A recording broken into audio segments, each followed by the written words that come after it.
अच्छा, फिर हमारे पास कूम्स टेस्ट है। कूम्स टेस्ट में हमारे पास डायरेक्ट कूम्स टेस्ट होता है, जो कि सारे हीमोलाइटिक एनीमिया के लिए हम लोग करवाते हैं, डायरेक्ट एंटीग्लोबुलिन टेस्ट। ठीक है, ये क्या करता है कि ये आरबीसी के सरफेस पर अगर कोई एंटीबॉडीज़ होती हैं तो उसको डिटेक्ट कर लेता है। It is only positive in cases of auto immune haemolytic anaemia.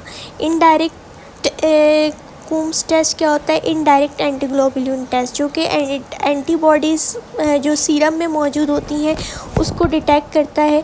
ठीक है, क्रॉस मैचिंग ऑफ ब्लड के लिए हम इनडायरेक्ट कूम्स टेस्ट यूज़ करते हैं। और एंटीनेटल एंटीबॉडी स्क्रीनिंग, मतलब detection of IgG antibodies in mother which can cross placenta. तो इनडायरेक्ट कूम्स टेस्ट हमारे पास जो है for detection of antibodies in the serum के लिए यूज़ होता है, क्रॉस मैचिंग ऑफ ब्लड के लिए यूज़ होता है, और एंटीनेटल एंटीबॉडी टेस्ट के लिए यूज़ होता है। और डायरेक्ट कूम्स टेस्ट जो है वो हम लोग ऑटो इम्यून हीमोलाइटिक एनीमिया के अंदर यूज़ करते हैं। ठीक है भैया, हमारे पास डीआईसी है। डीआईसी क्या है कि wide spread activation of coagulation cascade हो जाता है, जिसकी वजह से क्लॉटिंग फैक्टर्स डिक्रीज़ होना शुरू हो जाते हैं। ठीक है, और ब्लड क्लॉट्स बनना शुरू हो जाते हैं इन डिफरेंट ऑर्गन्स, और उसके नतीजे में क्या होता है, ब्लीडिंग हमारे पास शुरू हो जाती है। कॉजेज़ क्या होते हैं डीआईसी के? सेप्सिस है, कोई मेजर ट्रॉमा है, कैंसर हुआ है, या ड्यूरिंग प्रेगनेंसी कोई कॉम्प्लिकेशंस हो गई है। पेशेंट डीआईसी का प्रेजेंट कैसे करेगा? परप्यूरा, पिटैकी, जीआई ब्लीडिंग और हेमेटूरिया के साथ। डीआईसी में आपको पीटी, एपीटीटी, आईएनआर और fibrin degradation product, that is important, ये डी डाइमर, ये सब इंक्रीज़ मिलेगा। और प्लेटिलेट्स एंड फिब्रिनोजीन क्योंकि बहुत ज़्यादा यूज़ हो रहे हैं, ये डिक्रीज़ मिलेगा। ट्रीटमेंट क्या है कि हम लोग डीआईसी के अंदर fresh frozen plasma and platelets को ट्रांसफ्यूज़ करते हैं, क्योंकि प्लेटिलेट एंड फिब्रिनोजीन की डेफिशिएंसी है। ठीक है, फ्रेश फ्रोज़न प्लाज्मा क्या करता है? कोगुलेशन डिसऑर्डर्स को ठीक करने के लिए इस्तेमाल किया था। उसके बाद हम जो अंडरलाइन कॉज है, यानी अगर सेप्सिस, मेजर ट्रॉमा या कॉम्प्लिकेशन ड्यूरिंग प्रेगनेंसी या ट्रॉमा की वजह से आपके पास जो है ये कंडीशन हुई है, तो आप उसको ठीक करोगे और सपोर्टिव मैनेजमेंट होगे। ठीक है, differential diagnosis, that is important. Haemophilia में हमने क्या पढ़ा कि आइसोलेटेड एपीटीटी आपको बढ़ा हुआ नज़र आएगा एंड ब्लीडिंग इनटू जॉइंट्स हीमार्थ्रोसिस होगी। ठीक है, ऑन बॉर्न ब्लड फैक्टर में क्या पढ़ा कि एपीटीटी आपको बढ़ा हुआ नज़र आएगा और ब्लीडिंग टाइम आपको बढ़ा हुआ नज़र आएगा, और म्यूकोजल ब्लीडिंग होगी, एपिस्टेक्सिस वगैरह हो सकती है। डीआईसी में आपको सारी चीज़ें बढ़ी हुई नज़र आएंगी, एपीटीटी भी बढ़ा हुआ होगा, पीटी भी बढ़ा हुआ होगा, ब्लीडिंग टाइम भी बढ़ा हुआ होगा, डी डाइमर भी बढ़ा हुआ होगा, लेकिन प्लेटिलेट्स और फिब्रिनोजीन जो प्रोडक्ट होते हैं वो डिक्रीज़ होंगे।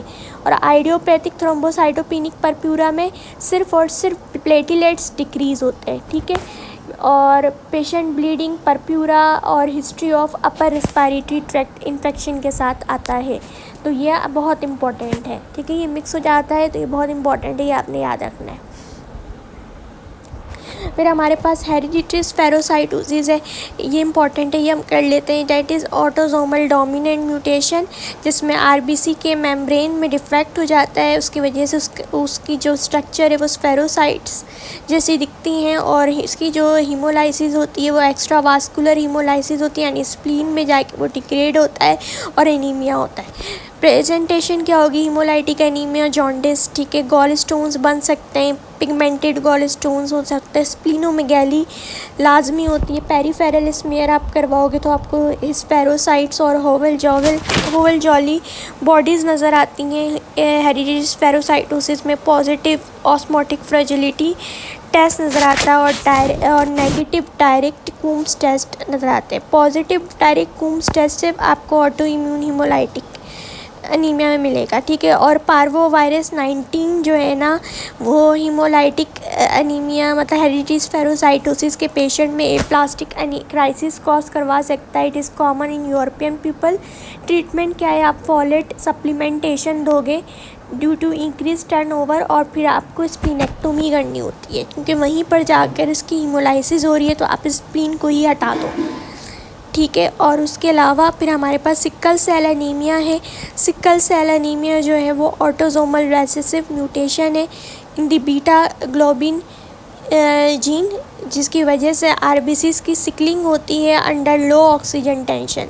इसमें वेजो ऑक्लूसिव क्राइसिस होती है जिसका ट्रिगर फैक्टर इन्फेक्शन है। इसकी वजह से क्लम्पिंग ऑफ सेल्स होता है, ठीक है, और जो वेसल्स हैं वो ब्लॉक हो जाती है, पेशेंट को इस्कीमिक पेन होती है।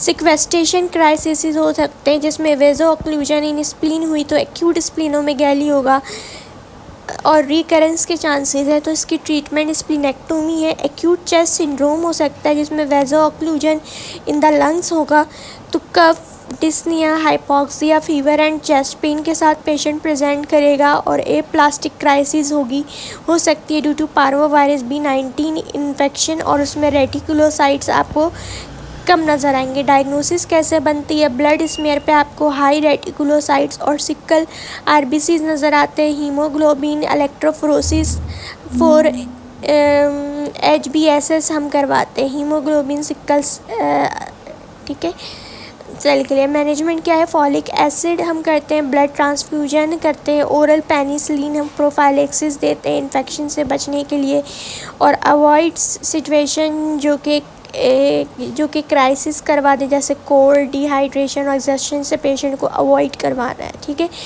उसके बाद हमारे पास ट्यूमर लाइसिस सिंड्रोम है, ठीक है। इसमें क्या होता है कि कीमोथेरेपी के दौरान मैसिव सेल डेथ होता है जिसकी वजह से हाइपरकैलीमिया, हाइपरफॉस्फेटीमिया, हाइपरयूरिसीमिया और हाइपोकैल्सीमिया होते हैं। पोटेशियम बढ़ेगा, फॉस्फेट बढ़ेगा, यूरिक एसिड बढ़ेगा और हाइपोकैल्सीमिया बढ़ेगा। This all are the intracellular contents, ठीक है। एक्सेसिव फॉस्फेट जो है वो क्या करता है? कैल्शियम को किडनी में प्रिसिपिटेट करवाता है और उसकी वजह से हाइपोकैल्सीमिया और रेनाल फेलियर होता है। ट्रीटमेंट क्या है ट्यूमर लाइसिस सिंड्रोम का?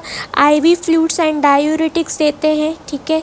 उसके अलावा एक ड्रग है रेस्ब्रिकेस, और अगर किडनी फेलियर हो गया तो हीमोडायलिसिस करते हैं, और एलोप्रिनोल हम देते हैं फॉर दी प्रिवेंशन, क्योंकि हाइपरयूरिसीमिया हो रहा है प्रोफाइलेक्सिस की, हम एलोप्रिनोल दे देते हैं।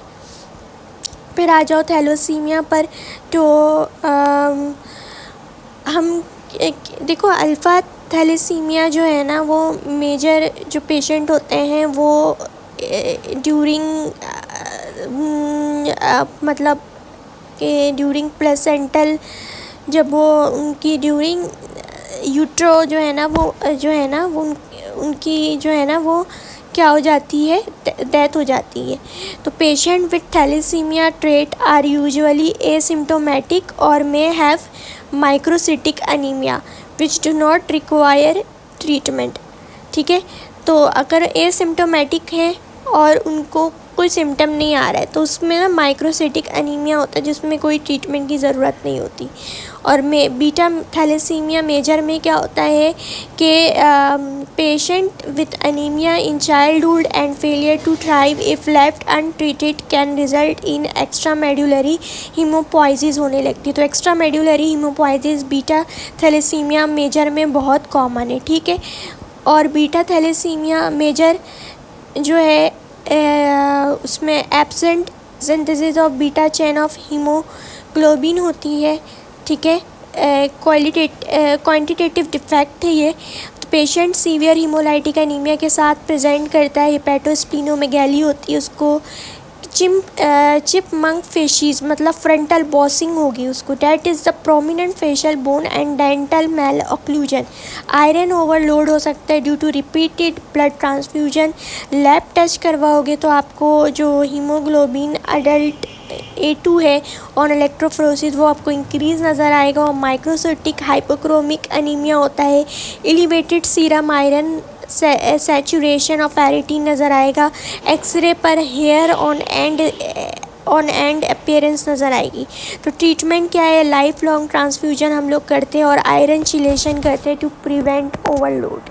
दैट नेक्स्ट वीडियो में हम एक्यूट ल्यूकेमिया डिस्कस करते हैं।